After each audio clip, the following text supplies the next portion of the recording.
Alright, what's up guys? So today you just saw the turbo came out of the truck. It's leaking right out the front. I'll show you on here. It feels nice and tight, but I don't know. You can obviously see it's freaking just like the oil's just seeping out of this joker. So called them up, warranty issue, poor charge, deposit rather, and I got the new one.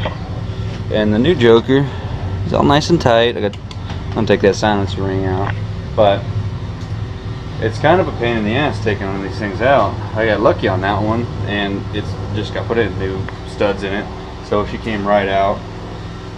I just unscrewed the studs. I don't know if you saw it on film, but unscrew the studs, and the turbo I could just slide it right out, rather than have to slide down and have to mess with the exhaust brake and stuff in the back. But I don't know what you can see down there.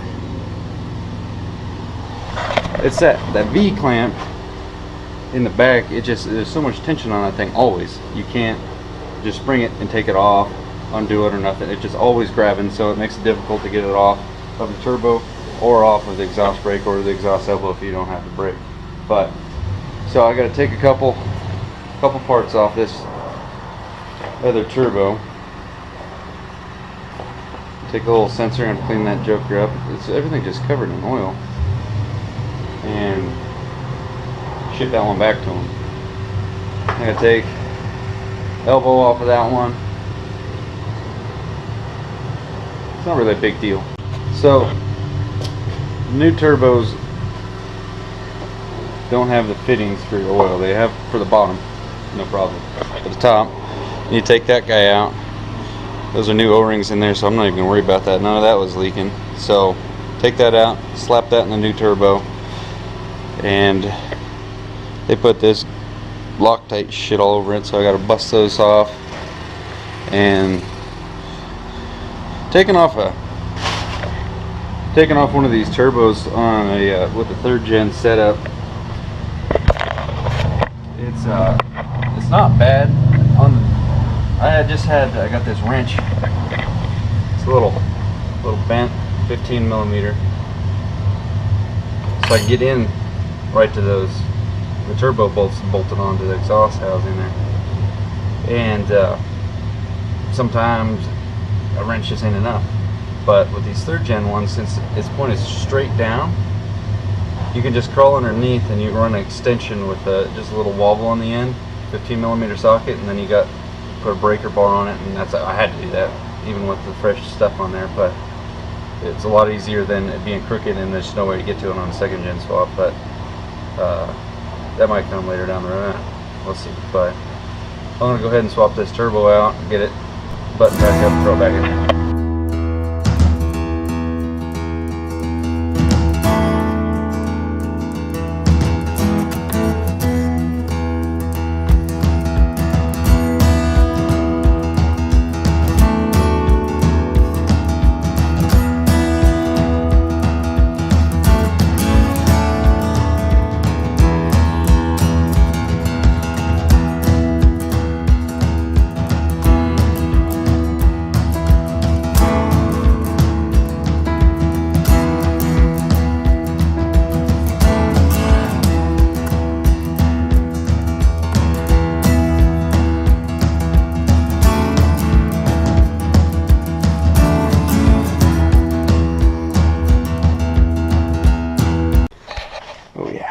We don't need this either. All right.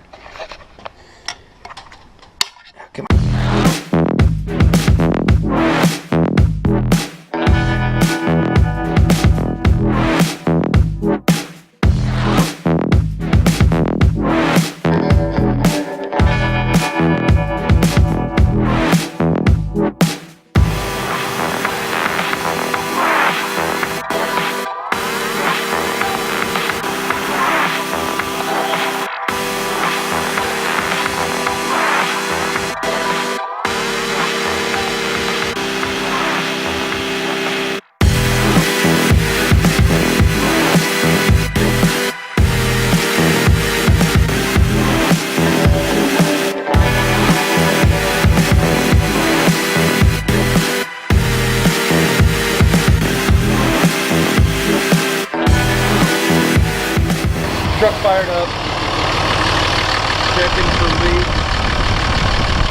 coats don't have the air box on, so there's nothing poked up. But yeah. I spoke a little bit, but I'll be able to see if I have any leaks. And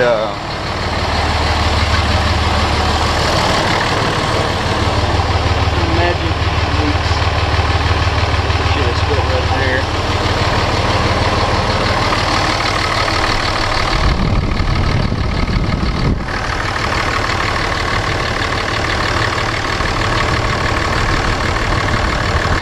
So let that joker idle for 5 minutes to break in the turbo, I guess. I don't know.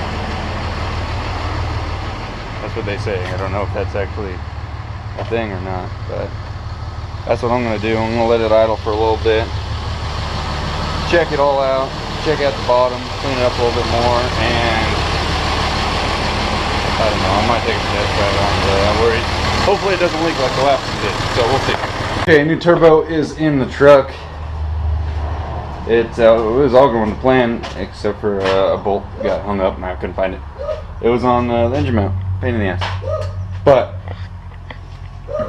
it is super important when you're doing anything that's involving oil to make sure there's no oil leaks, because you could just drain your oil with your leak with all the pressure that the turbo has.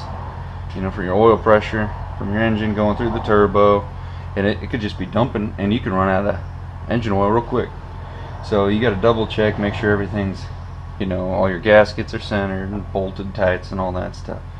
And yeah, it's super important. But so triple checked truck, deleted the code from the airbox not being on, and everything seems to be working pretty solid. Hopefully this turbo lasts more than like 100 miles like the last one did before it started leaking. So ship that one back to them and that should do it. And nothing really behind changing turbo, just kind of takes a little bit of time. It's kind of a pain in the ass. But anyway, so that's gonna wrap up this video. I'll see you guys next time. Please subscribe and like the video. Thank you.